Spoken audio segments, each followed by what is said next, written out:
Assalamu alaikum wa rahmatullahi wa barakatuh. Alhamdulillahi rabbil alamin. Wassalatu wassalamu ala nabiyyina Muhammad wa ala alihi wa ashabihi ajma'in amma ba'd. Chers croyants, dans le dernier cours, nous avons vu les deux catégories d'eau, à savoir l'eau pure et purificatrice, avec laquelle on peut faire ses ablutions et supprimer l'impureté, et l'eau impure, avec laquelle on ne peut pas.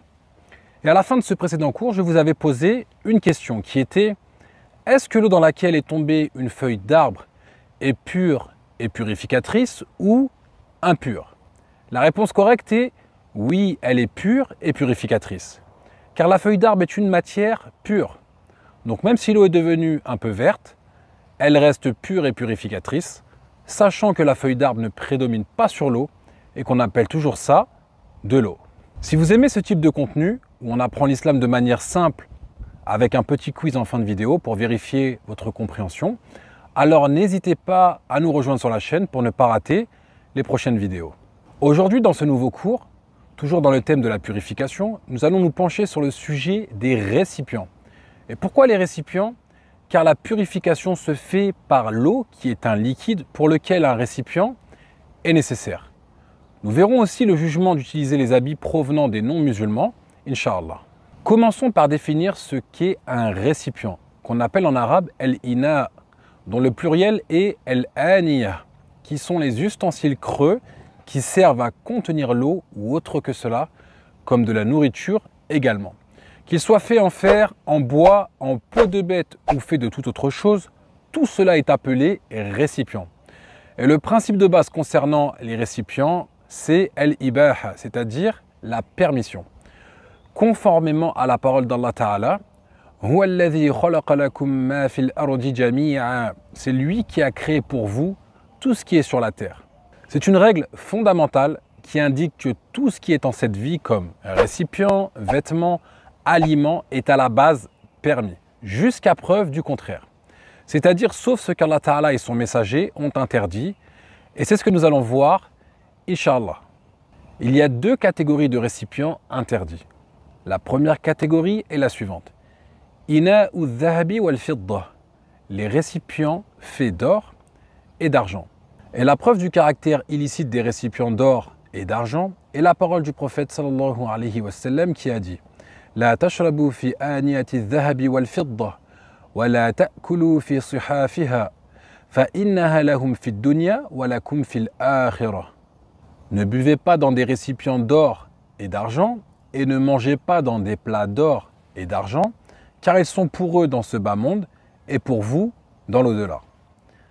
Ainsi qu'un autre hadith où le prophète sallallahu alayhi wa sallam a dit: Alladhi yashrabu fi ina'il fidda innama yujarjiru fi batnihi nar jahannam.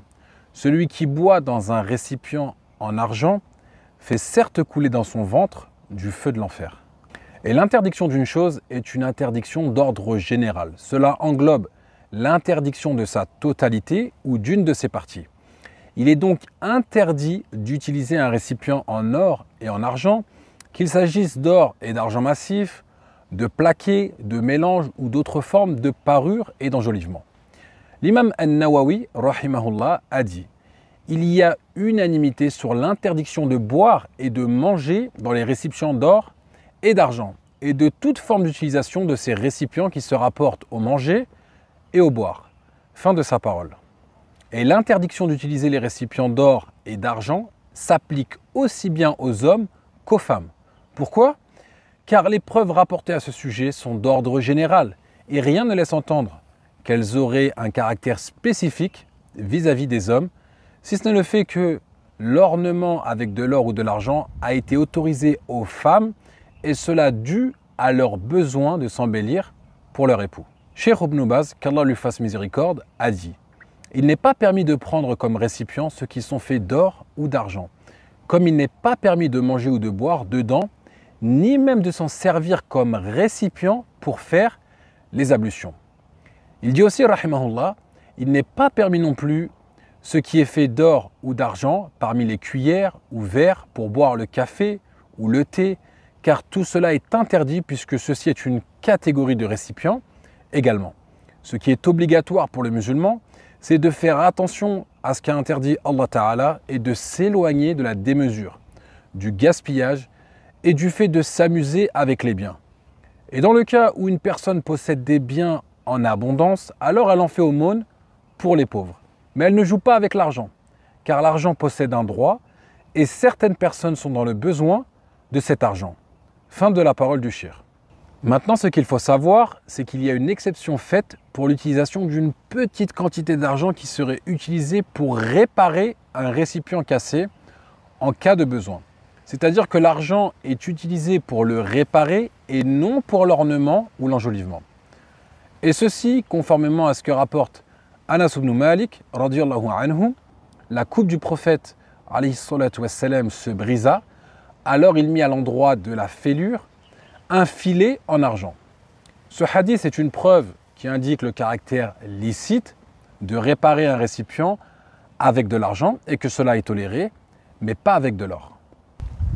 Maintenant, une question très pertinente se pose par rapport aux récipients des non-musulmans. Est-il permis de les utiliser ou pas? Et si on se pose cette question, c'est parce que les non-musulmans ne s'éloignent pas des impuretés et peuvent y mettre des aliments ou des boissons qui nous sont illicites, comme le porc ou l'alcool, par exemple.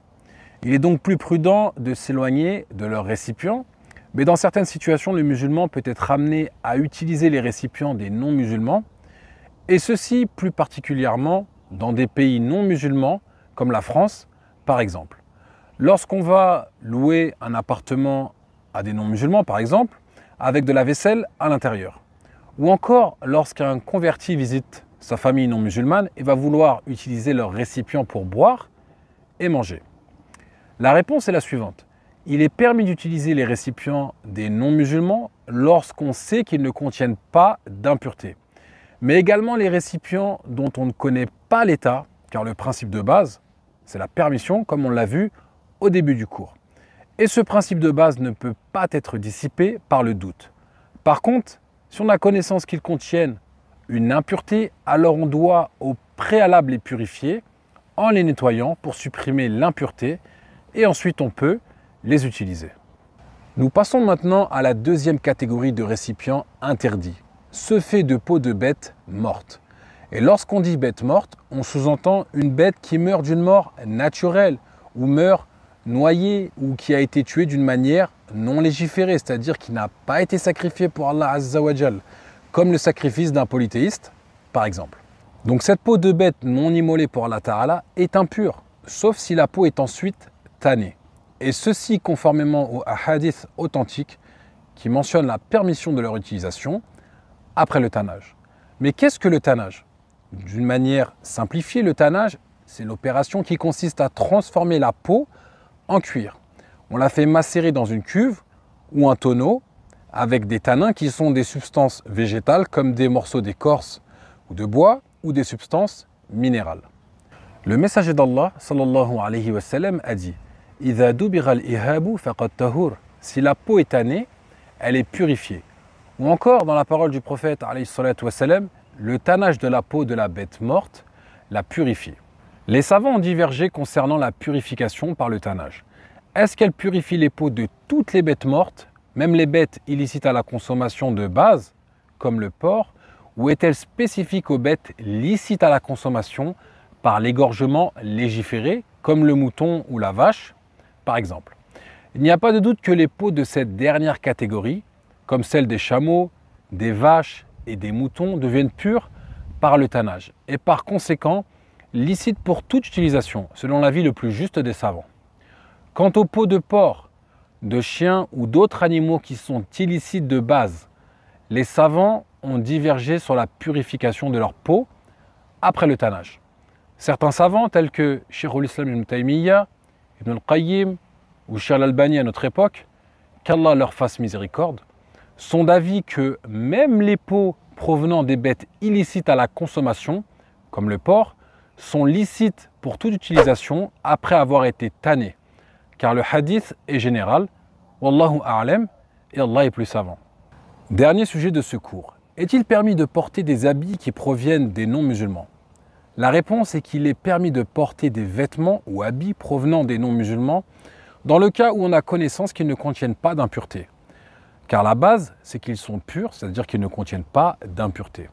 Et cela ne se dissipe pas par le doute.